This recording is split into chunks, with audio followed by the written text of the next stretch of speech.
If you're interested in creating content, whether that be for YouTube, Instagram, let's say you want to start a hip-hop reaction channel or a film and TV show reaction review channel, gear review channel, gaming, vlogging, maybe you just want to hang out with your friends. Pretty much everything that we do on this channel. If you're interested in that, then today I'm going to try to help you by giving you some ideas on the type of gear that you may need and how to use it so that your videos look good and professional and you can be proud of them. I'm going to try to do that by giving you a little behind the scenes look at the studio space that we use. And by studio space I mean a small bedroom in my apartment, and how we use this space to record videos. I hope it helps.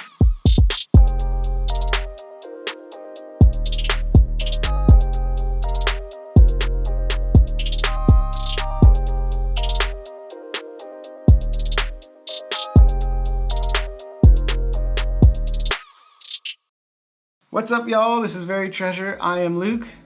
Brandon's not here today. If you're new to the channel, there's usually two of us, and we do all sorts of stuff. Everything I listen to the video, we pretty much just do whatever the hell we want.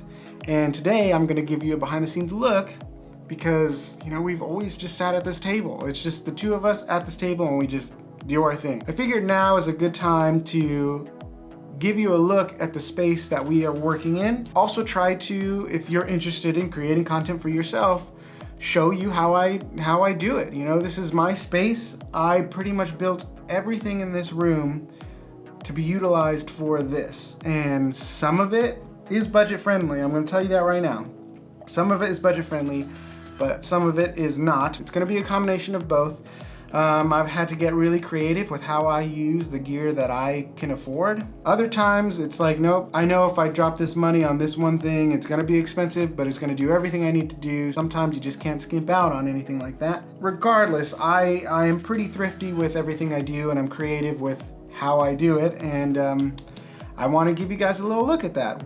If you are not interested in starting a YouTube channel or anything like that, then just enjoy seeing the behind the scenes look of our little studio, and hopefully it gives you a kind of like MTV Cribs vibe, I guess. It's gonna be different. It's gonna be weird for me to get out from behind this table and kind of walk around with the camera kind of vloggy and just show you all the different things I have going into making this studio and making this shot look the way it does. So let's get into it, man. Let's just do it.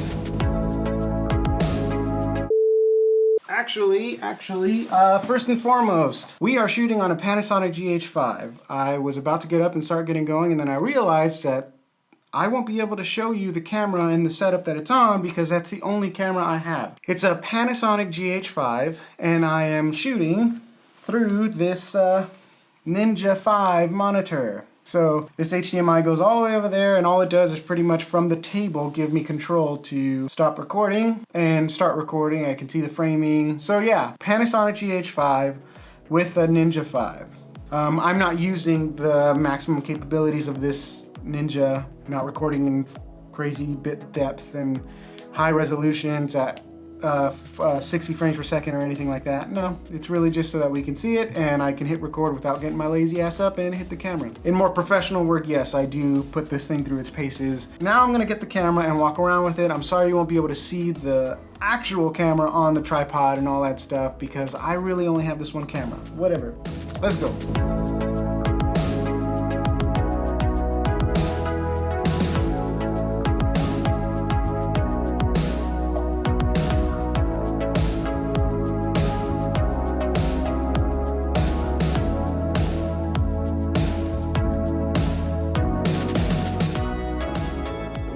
First, I want to say ignore all those cables. Actually, no.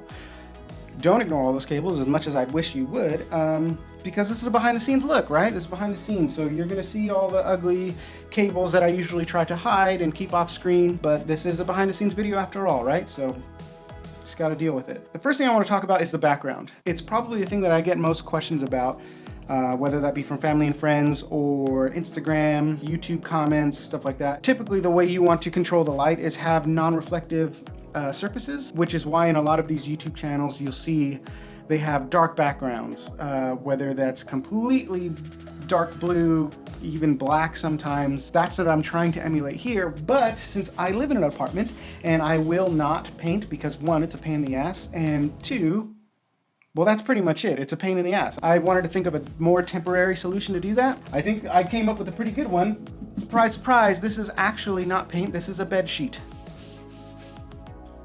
Oh. So yeah, this is a bed sheet that I've spread out and Velcroed on the sides, tops, and kind of the bottom to make it look like it's a painted wall.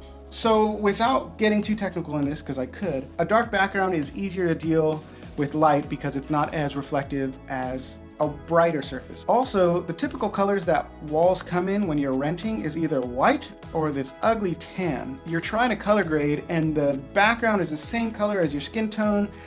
It gets really, really annoying. So if you're dealing with color grading, you want to have a color behind you that is contrasty or just different than the skin you're dealing with, because if you're color grading that, everything's gonna change the hues and your skin tones are gonna be all off, and it's a nightmare to color grade. But really, it's just a matter of you wanna pop and stand out from your background. Okay, so basically the idea behind the sheet is it's not as permanent as paint, clearly. It is not as temporary and faulty as the paper backgrounds.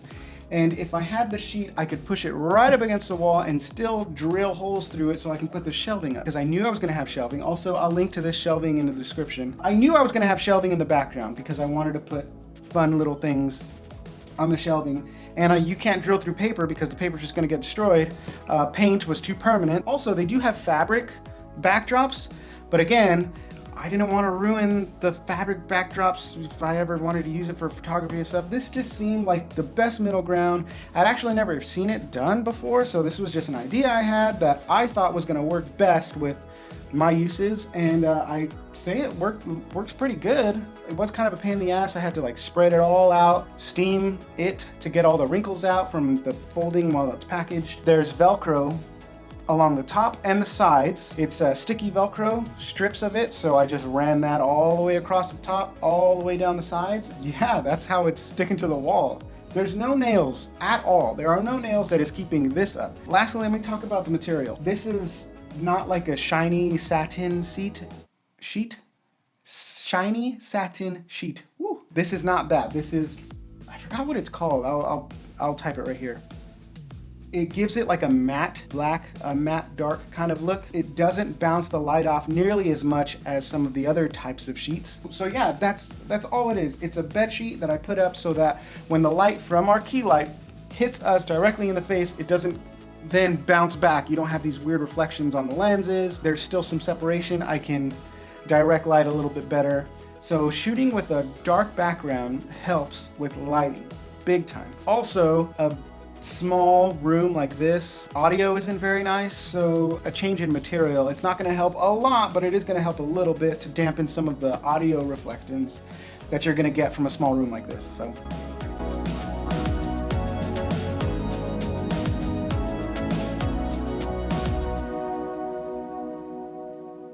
okay, so that is the wall that we shoot up against. I did want to say, if you're not even interested in making YouTube videos or content creation of any kind, maybe you just want to change the look of a room around, but you can't paint it, try the bedsheet idea out. It's really easy. It's super inexpensive. Just got to find a bedsheet that's big enough for the size of the wall that you have. Get some really good, strong, adhesive Velcro strips from a hardware store. Iron or steam out all the wrinkles.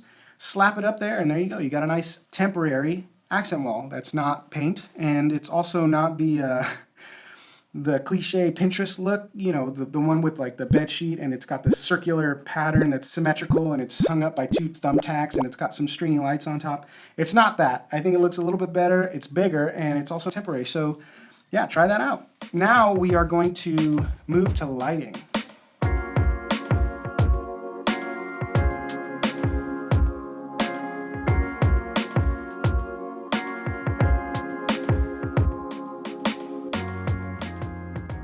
First, I want to apologize for this weird angle.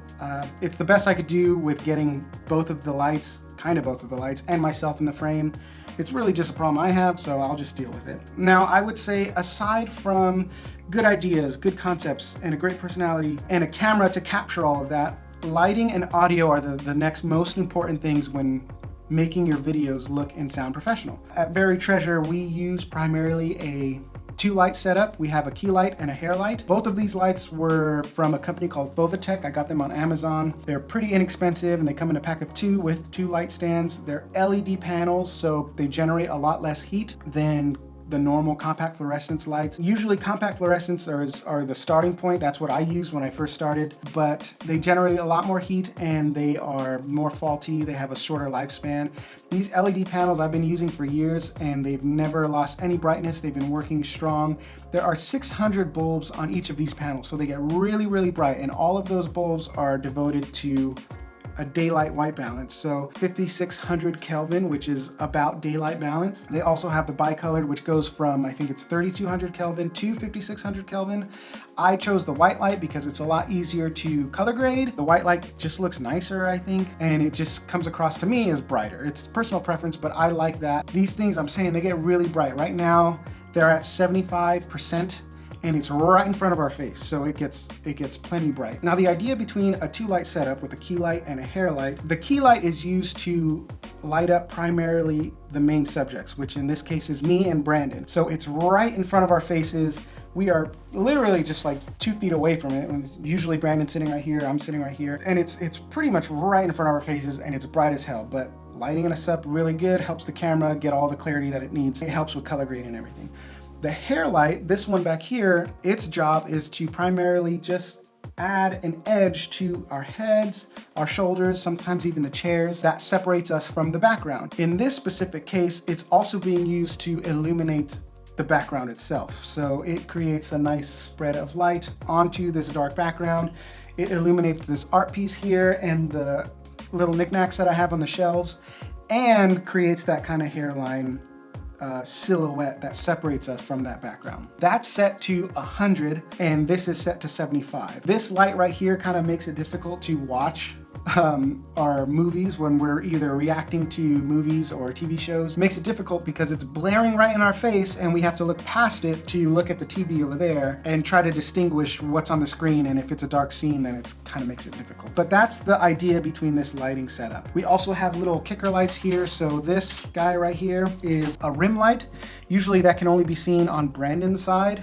And I also have some lights over here that I'll get to in a little bit. Now, I would say the most ambitious thing in this room, well, aside from all the money I spent on this gear because it's pretty pricey, is the fact that all the lighting and the audio and the cables for both are suspended from the ceiling.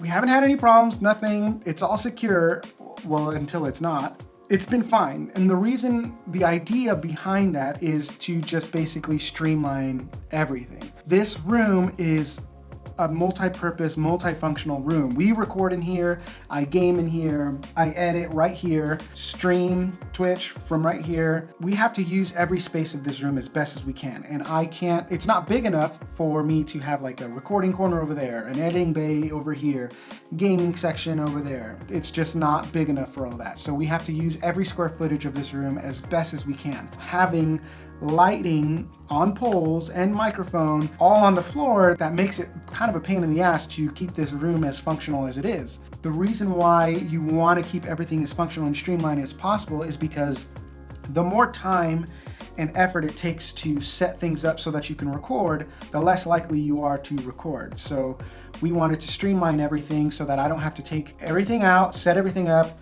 turn it on, record, turn it off, take it out of the way so we can do something else. I thought that if I take the lighting off of the ground and put it on the ceiling, it can just live on the ceiling. It could stay that way and be always ready to go whenever we needed it. Now, they do have professionally made railing systems specific for photographers that do exactly what I was hoping for, but they're just expensive. And as you already know, I'm trying to save as much money as I can wherever I can, much like this wall that I have back here. I went to my local hardware store, Home Depot. I bought 2 recessed closet door tracking, no, recessed tracking system,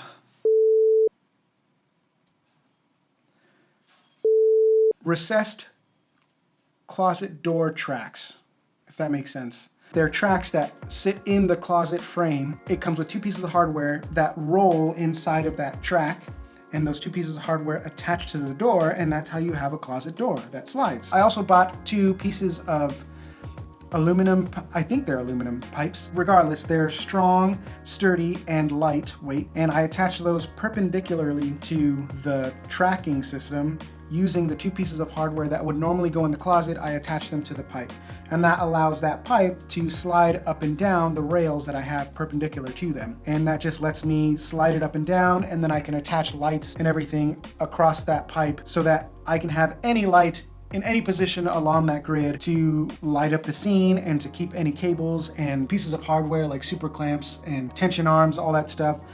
Everything is attached to that grid system that I bought and kind of made from a hardware store. Way more inexpensive than the actual official photographer's railing system that you can probably find on Amazon. The LEDs from Fovitech, they're already lightweight. The poles themselves are lightweight, so I would assume that everything is underweight. You know, I did the math, but it really depends on how strong my ceiling is. But so far, nothing's fallen down, and I'm intend to keep it that way. Nothing's even come close. The lighting, the arms, the brackets, the cabling, everything is above us. So it's taking up the same amount of real estate as all that stuff normally would, but it's real estate that I don't use. It's the ceiling. I still have free range of all the space in my office. Everything else is just on the ceiling, and it's been working out perfectly. Hopefully in the future, maybe if somebody's interested in, I know it's a very specific thing that you might be looking for, but it works. All you gotta do is go to Home Depot and just get a little bit creative with what you got.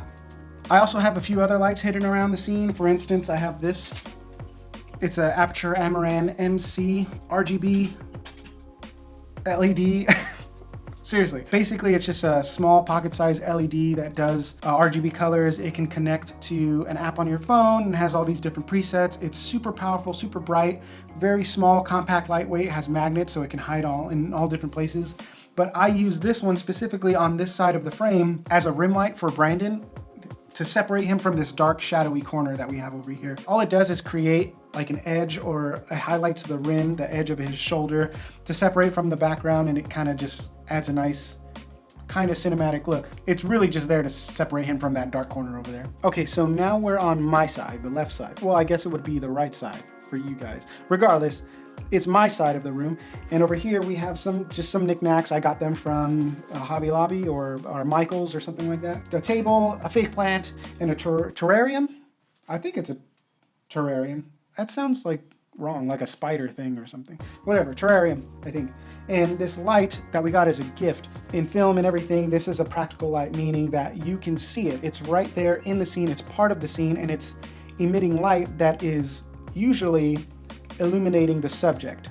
The light on my shoulder over here on my side of the table is being motivated by this practical light. The reason why I went with this tungsten bulb is because tungsten, usually it's like a homey feeling. You found these in houses, and it's the orange, it's warm, it's cozy, and I don't know, I just wanted to feel comfortable for the viewers. I don't know. There's just an idea, but basically practical lights in your background make your background more interesting. But sometimes, like in this case, the practical light is not strong enough or bright enough for my liking when I'm creating the scene. I amplified it by adding another one of these Aperture RGB lights. The light by itself, the tungsten light by itself, this bulb, is not bright enough, but when I add the RGB, it makes the light just seem brighter, it pops more, it illuminates the wall and the bottom of this. Yeah, it's just fake. That's how the light looks by itself, and then this pops way more than that. That's all it is, just a little bit of movie magic, I guess, tricks of the trade. It's always good to have practicals in your scene, in your background. It just makes for a more interesting background, and if you need to, amplify those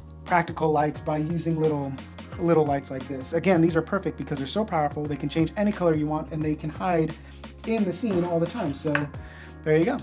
The last light I have is this little LED. It's a Yongnuo Air LED. It's just a strong white light little LED. All it's doing is illuminating the knickknacks on the shelf. That's all it is. That serves its purpose. It's powered by a battery. It has a knob that, can get things brighter and darker. And yeah, that's all it is.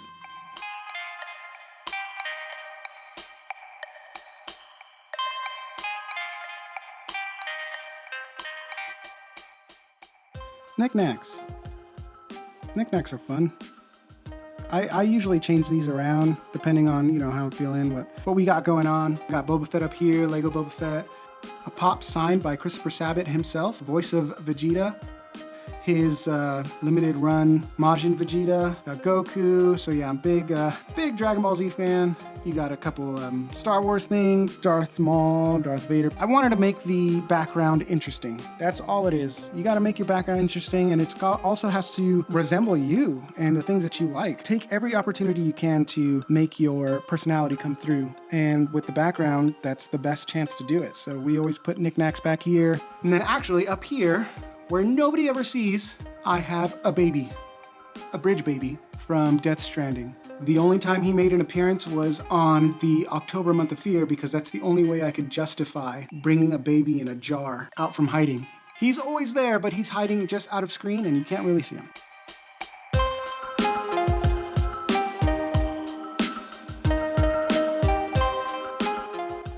The table.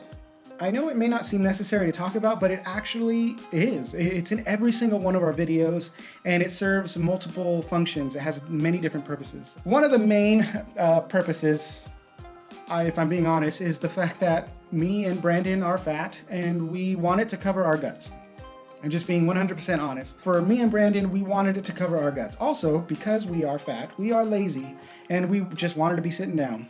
That's pretty much all it is. Vlogging is not the style we were going for when thinking of this YouTube channel. It's difficult, tiresome. You have to stand, you have to walk around, you have to move, be energetic. Vloggers, I respect you guys a lot. It's really hard to do that. That's not something we were gonna start with the channel. So we were thinking more of doing like an interview, talking head style, and that's why the table is here, aside from covering our guts. The table itself is a regular foldable picnic table, so it's white. It's a really ugly white color, which creates a problem with light because this key light right here would bounce off of that white table and hit us at a very not so flattering angle. To give an example, it's similar to when you are trying to tell a spooky story around a campfire or something, and you get that flashlight and you hold it up here because it's spooky.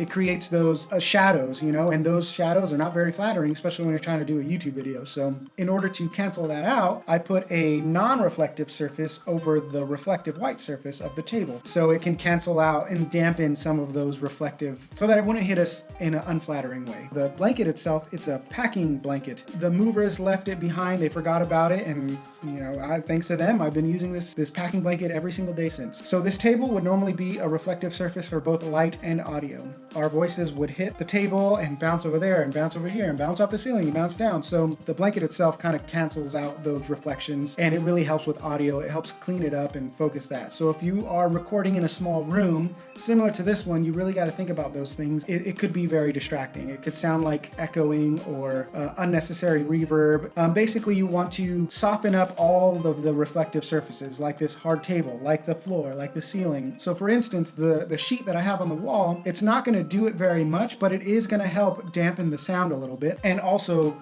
greatly cut off the reflections of the light because it's fabric. It's not hard material, so it will absorb the sound, it will absorb the light.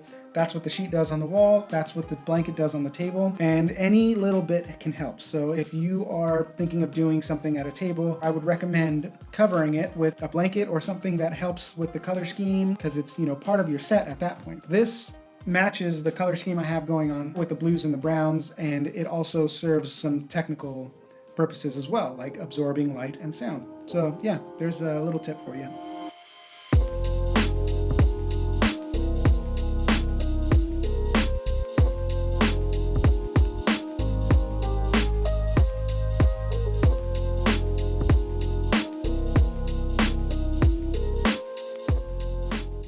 All right, so this is the studio as a whole.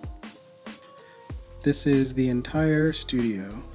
We got the art wall. It's just all my art pieces that I've collected at different cons throughout the years. Boba, Link, some Gohan. This piece is pretty cool. It changes as you turn. Probably one of the coolest Avatar pieces I'd ever seen. I got both of them. Yeah, so that's the other wall that nobody ever sees, and it is interesting, I'd say. Some manga collection, gaming collection. We have, this is where I edit and where I stream. So we got the camera set up right here to stream. This is an extra lighting stand for when I stream. I'm gonna do a walkthrough of this computer setup that I got here, specific for streaming, but pretty much just a desk walkthrough. This book right here, that is the big book of ideas for Very Treasure. All the different ideas that I have for future videos that we're gonna do, all content that you guys haven't even seen yet, it's all in that book. Also for ambiance and pretty much just overall vibe, these are Phillip Hue Bulbs. I use them a lot actually in the October Month of Fear set.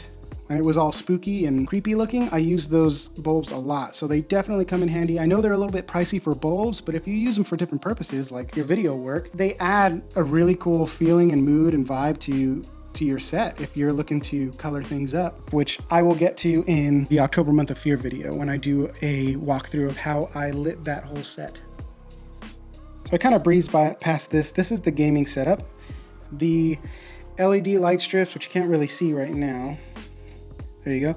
The LED light strip on the back of the TV, I will link in the description. That's from Amazon. Just a nice little added touch, especially for the background in streaming. You got your speaker right here for reacting to TV shows and movies. That's what is producing the sound that you hear over our videos. This is a splitter. That's just for my sanity, really. You got your Xbox input, PlayStation input, Nintendo 64 input, and that sends it to the TV, and it also sends it to the computer. This is my RCA input to HDMI converter. So this is how we play our Nintendo 64 games and turn them into HDMI so that it goes into the splitter and goes to the TV and to the computer. You got your Xbox, PlayStation 4, and all this nerdy stuff is running into my computer, like I mentioned, so that I can stream with all of this. We stream N64, we stream Xbox, we stream PlayStation, all sorts of stuff. This tripod sits in front of the TV, and the camera usually sits right there, obviously. I have it hardlined. This is my dummy battery to have it powered on all the time. That way, when we're reacting to movies and such, we don't run out of battery. It's pretty much right in front of us, as you can see. And then the light's right there, and that's how we do our thing, man. This is just a dresser from Target. Very small, very cheap. And I use it to store gear. You got batteries, various hard drives, on-the-go SD card holder, audio cables, hard drive cables, USB-C, USB 3, other various things, gaff tape, painter's tape, super clamps, Manfrotto super clamps, cables, and then here's the extra fun stuff, I suppose. This is all Nintendo 64 retro gaming stuff. We play a lot of retro games. We plan on streaming them, so hop on Twitch and watch us stream retro stuff. You see how tight of a spot we have to work with. We walk in and this is our viewpoint. We have this big, bright, crazy light right in our faces. The camera would normally be right there. And then the light's right there, and that's how we do our thing, man. This was a bit of a loaded behind the scenes studio tour. I know I said it was just gonna be a behind the scenes thing, but you know, if I can explain why I do the things that I did and they can help somebody, I'm going to. I'm gonna take the opportunity to help them. So yes, I thought it would be cool to show all of you subscribers that have been here since day one, the rest of what the room looks like. We've been in this room for a very long time. We've only left a handful of times. You really have only seen this wall. Unless you follow us on Twitch, then you've probably seen a different part of the room. This video, yes, it gives you a look at the rest of the room as a whole, how it all works together and how I use the space to create videos for you guys. I just thought, you know, I might throw some tips in there for anybody who's looking into creating stuff on their own or starting a YouTube channel, starting some sort of content creation outlet, because this is really, it truly is a lot of fun and it is a good way to get your ideas out of your head if you're a creative, or teach other people how to do things. So I hope it helped if you did watch this and you took away some ideas. I hope they do a good service to you, and I hope they help you with your content as you start putting stuff out. I probably talk really, really fast, so if there are things that I brushed over a little bit too quickly and you want more information about, let me know. Hit us up in the comments for sure, and I will answer as many as I can. All the links to everything that I cover in this video is gonna be in the description. So the description is probably gonna be long with a lot of links, and most of them are gonna be Amazon links. So if you do like anything that you see or saw in this video and you wanna purchase it for yourself, try to use our links. They really, really help the channel a lot, and we're trying to continue to grow. And again, all this stuff is not cheap. We buy it all ourselves, so all the support that you guys can give, even if it's as small as clicking on that link, buying it for yourself, that really, really helps us a lot. Another thing that helps a lot is if you like this video if you comment in it, good or bad, to be honest. If you have a better way of doing something or you don't like the way I did it, let me know. And we can talk about it in the comments. Maybe our discussion will help other people figure things out for themselves. So comment, it really helps us out a lot. If you want to see more stuff like this, make sure you subscribe. That also truly helps us. We're trying to grow this channel. We're going to start doing a lot more Twitch stuff, so follow us on Twitch if you're not already. Subscribe here so you don't miss any more stuff, because I got a lot of stuff planned with tutorials and all sorts of stuff like this. So actually, before I go, this is a little unplanned, but before I go, I have to show you guys or introduce you to two guys that are in every single one of our videos. And I think it's time that I actually introduce them to you. So, 1 second. So like I said, they're in every single one of our videos. You've never seen at least one of them.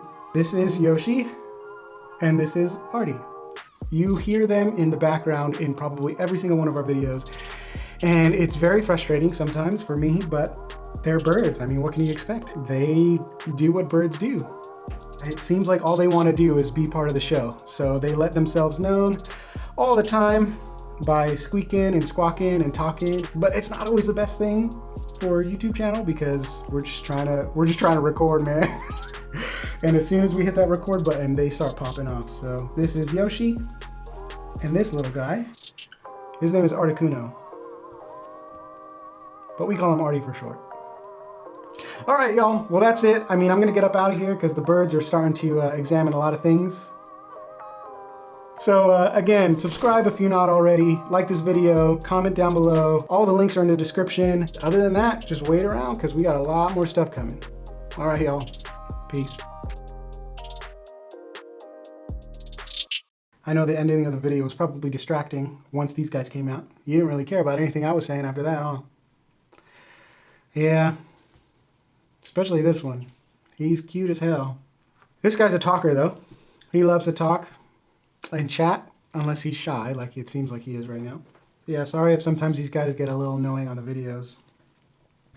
We're in this room a lot. We're just recording, and they're in the opposite room just waiting for someone to come out and play with them. And we're just in here for hours, and they just get a little stir crazy out there on their perch. I do apologize if they're a little too loud and annoying sometimes. But they're just birds. What do you expect? I mean, look at this guy. He's just a bird. All he wants to do is hang out. I know you guys have seen Yoshi before, but you've never seen Artie. Yoshi, I know you guys have seen before, especially if you watch our first ever video. All right, I'll see you guys. You gonna wrap it up? Because I'm gonna take off. Peace.